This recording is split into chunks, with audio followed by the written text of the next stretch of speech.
I haven't slept in 3 nights because something keeps knocking from inside my walls. And last night it tapped out my name in Morse code.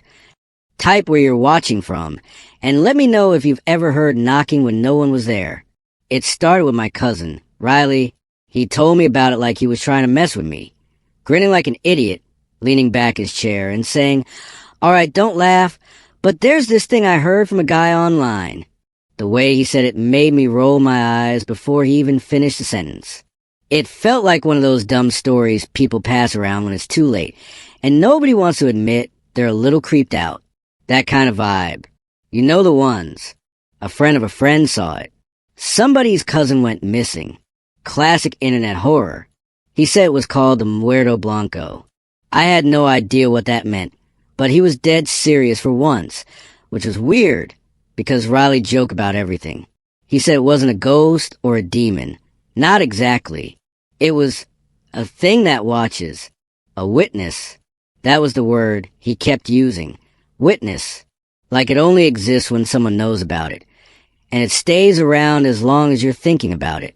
The more people talk about it, the stronger it gets. All you have to do is hear the story, and that's enough to bring it close. I asked him if he meant like a curse or something, and he just nodded. Then he laughed again, shrugged, and said, "I mean, it's probably bullshit, but hey, if I disappear, at least you'll know what got me." That was Riley, always halfway between serious and screwing with you. I didn't think much of it at the time.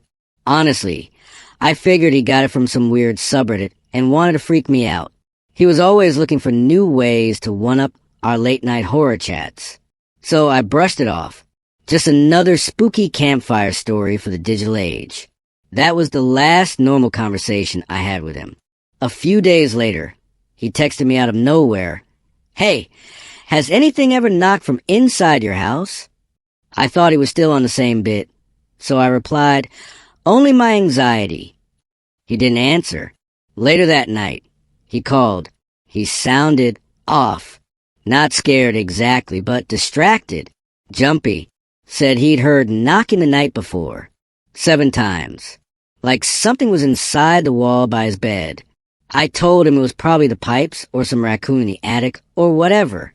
He didn't argue, but he said it came again the next night. Always 7 knocks. Never more. Never less. Then he told me something that actually made me sit up that morning.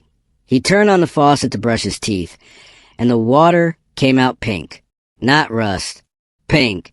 Like diluted blood. And he said it smelled like iron. His landlord said it was probably old pipes and told him not to worry. Riley didn't press it, but I could tell it rattled him. I wish I had taken him more seriously. I really do. Because after that night, the knocking didn't stop. It got louder, closer, and that was just the beginning. Riley called me again 2 nights later. This time, he didn't waste time with jokes. His voice was low, like he didn't want someone to overhear him. I could hear the TV in the background, volume cranked up, but it wasn't on anything he was watching. Just noise. He said the knocks had started moving. That's the word he used, moving. He heard them on the fridge door one night. 7 slow thuds, like someone tapping from inside. Then it was the ceiling. 7 again. Next night, the hallway. He said it felt like whatever was making the sound was walking around the apartment, testing things. Like it was getting curious. Sometimes it knocks like it's trying to figure something out, he said. Like it's learning. I laughed. I wish I hadn't. He said the weirdest part wasn't the knocking itself, but the rhythm. It changed. Sometimes it was calm, 1 knock every couple of seconds. Other times, it hit the wall fast, uneven, like a kid trying to remember how to clap along to a song he forgot halfway through. He said it didn't feel random. It felt like it was thinking. Then he sent me a video. He'd set up his phone and started knocking on the wall. Just something stupid to kill time. 7 knocks, then silence. He waited. About 10 seconds later, there were 7 knocks in reply. Same pace. Same rhythm. At first, I thought he'd edited the video. That's the kind of thing he would have done in high school just to mess with me. But his hand was in the frame, The whole time. I could see the way it trembled a little after the reply came through. He added a voice message after that. "It's knocking like me," he said. "Weird, right?" He tried to laugh.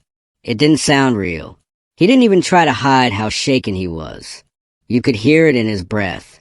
Short, unsteady, like he'd run up the stairs. Or like he wanted to run, but didn't know where. I watched the video again. Counted the knocks. Matched them. It really did follow his pattern. And something about that, the idea that it wasn't just making noise, but listening, that stuck with me. I didn't reply to his message that night. I wish I had.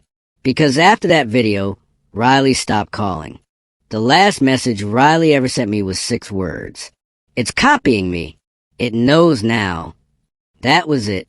No punctuation. No follow-up. I stared at it for a full minute, waiting for the typing bubbles to show up. They didn't. I called. No answer. I called again the next morning. Straight to voicemail. I didn't know what to do. Part of me thought he was messing with me again, going all in on some elaborate prank. But something about that message. It didn't feel like a setup. It felt like a warning. 2 days later, I found out the cops had gone to his apartment. A neighbor reported screaming. Said it didn't even sound human. More like someone trying to scream with the wrong mouth. That's how they put it. I don't even know what that means, but I haven't stopped thinking about it. The front door was wrecked, but not broken down from the outside like you'd expect. It was torn inward, splintered from the inside like something wanted in and didn't care about the frame. Like it just reached in and pulled. Inside, the place was shredded. Furniture flipped. Walls scraped. All his mirrors smashed. One of the officers said it looked like an animal had gone through it. A big one. Except there were no claw marks. No bite marks. Just smudges. Ash. Trails of it. And handprints. Tiny handprints. Everywhere. They were smeared across the refrigerator, the hallway walls, the inside a closet door, all of them the size of a toddler's. But they weren't placed like a kid's prints. They weren't playful. They looked deliberate, repeated, lined up, like whatever made them was trying to remember where fingers go. They found his phone on the floor.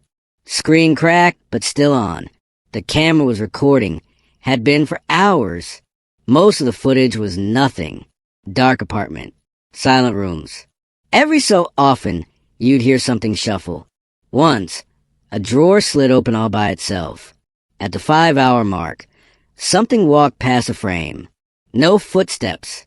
Just a faint distortion, like heat rising from asphalt. I didn't get to see the video, but the detective who reviewed it told me there was something near the end. Last 30 seconds. A voice. Barely there. High-pitched. Dry. It repeated one word. Over and over.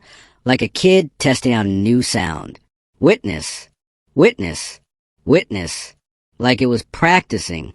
Like it was learning how to say it. And then nothing. Just static. I told myself I wasn't going to talk about it. That if I just kept my mouth shut, maybe it would skip me. Like silence could be a kind of armor. Like ignoring it would be enough. But I watched Riley's video. I don't know how many times. I wish I hadn't. Every time I told myself it was for answers, or for proof, or to catch something I missed. But if I'm being honest, I think some part of me wanted to feel what he felt. That sick curiosity people get when they drive by a wreck and slow down. The video didn't get easier to watch. You'd think repetition would dull it. It didn't. His breathing, the knocks, that whisper at the end. It all stuck. Got under my skin. And it stayed there. The first night I heard it, I didn't even realize what was happening. I was lying in bed, lights off, phone charging on a nightstand. And then I heard it. A knock. Then another. 7 total. It wasn't the door. It was the vent. I froze. Just laid there. Try and pretend I was asleep. Like if I didn't move, it wouldn't count. Like I could take it back. But then, my phone lit up. I didn't touch it. I didn't hear a buzz. Just that sudden glow in the dark. and on the screen was a message. No name, no number, just 3 dots. That's it. 3 perfect dots. Like someone was typing. Still are, maybe. The knocking changed after that night. It wasn't just noise anymore. It had rhythm, structure. You know how you can tell the difference between someone knocking out of habit and someone knocking with purpose? That's what this was. Like a pattern you don't understand, but your body somehow reacts to anyway. The sound itself was strange, like bone tapping on something hollow. Too sharp to be wood, too clean to be skin. I'd hear it in different spots, never twice in a row from the same direction, but always in 7s, always with that dry, deliberate pace. And then, one night, I realized it was spelling something. I was lying there, kind of like I always did, just trying to keep my brain busy so I wouldn't freak out. Tap, tap, pause, tap, pause, tap, tap, tap. I didn't want to believe it, but it kept doing it, over and over. Tap, tap, pause, tap, pause, tap, tap, tap. Morse code. I looked it up. It was spelling my name. I didn't sleep that night. Things got worse. The knocks stopped being just knocks. One night, I noticed they were syncing with my heartbeat. I sat there in bed, holding my chest, and I swear, every time my heart thumped, I heard a knock somewhere in the room. And when I got scared and my heart started racing, the knocks followed. That was the night I got the call. It was my friend Jay. He sounded off, like he was half laughing, half scared. Dude, he said, someone's knocking outside, but it's your ringtone. Like, it's knocking your ringtone. You send someone over here to mess with me? I said, what are you talking of? And that was it. Cut off. Just like that. A scream. Then nothing. It stopped following the rules after Jay. 7 knocks? That was just the beginning. Now it changes every single night. Some nights it counts down. 7, 6, 5, until it reaches 1. Then silence. Other times it waits. It lets me speak, and then knocks to echo the last thing I said. Word for word. Like it's taking notes. Like it wants to remember how I sound. One night, it did something that made me sit up and just stare at nothing for hours. It knocked a lullaby. Not just any lullaby. One my mom used to hum when I was sick. I hadn't heard it in years. Hadn't thought about it in years. But I knew it right away. And it didn't stop. It tapped out the rhythm again and again until I felt like I was 6 years old. Lie on the couch with a fever, waiting for her to come back from the kitchen. My mouth went dry. My hand was shaking so hard I dropped my phone. And then it spoke, not in words. In her voice, it said my name, like she used to, soft, just once. I don't know how I managed to sleep after that. Maybe I didn't. Maybe I only think I did. Eventually, I got desperate enough to search online. Deep forums, old threads, posts with usernames that hadn't been active in years. And I found it. A name, Muerto Blanco. Spanish, I think, roughly means white death. But no one really agreed on what it was. Some people said it was a spirit. Others said it was an echo, like trauma that figured out how to knock. But what got me were the survivors. Or the ones who said they survived. They all said the same thing. It doesn't stop unless you pass it on. Tell the story. Speak it aloud. Let someone else hear it. Then maybe, just maybe, it moves on. And maybe that's why I'm telling you all this. It didn't build up. It just started. Like someone flipped a switch I didn't know existed. The knocks it all at once. Every wall. The floor. The window. My phone buzzed so fast I thought it was glitching. Dozens of messages pouring in at once. All of them said the same thing. Let me in. Over and over. In all caps. No sender. I tried to delete them. Phone froze. Buzzed again. Let me in. The knocks didn't stop, they got louder. And somehow, they matched the way I was breathing. I'd inhale, and the knocks would pause. I'd exhale, and they'd start again all around me, like I was giving them permission just by trying to stay calm. I started yelling. At no one, maybe at myself. I covered the mirrors, every single one. I unplugged my laptop, pulled the power cord out of the wall, even turned off the router like that would do anything. Then I turned off my phone, and it stopped. I stood there, in the middle of my room, with my heart racing so fast I couldn't tell if it was me shaking or the floor. Everything was still, no more buzzing, no knocks, just the hum of silence. I didn't move, not for a minute, not for 10.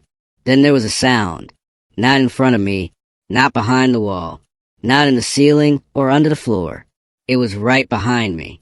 A single knock, close, closer than anything should ever be. And I knew I wasn't alone. I haven't told anyone else. Until now, I thought if I stayed quiet, it would go away. That maybe it was just meant for me. But silence didn't help. If anything, it made things worse. So maybe speaking it out loud or writing it down, maybe that's the only way to keep it moving, to push it forward. Or away. I don't know anymore. And I'm sorry if you're still listening. Because once you hear about it, really hear, it tends to stick. That's how it gets in.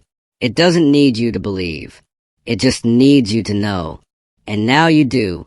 The first knock always comes at 3:33 a.m.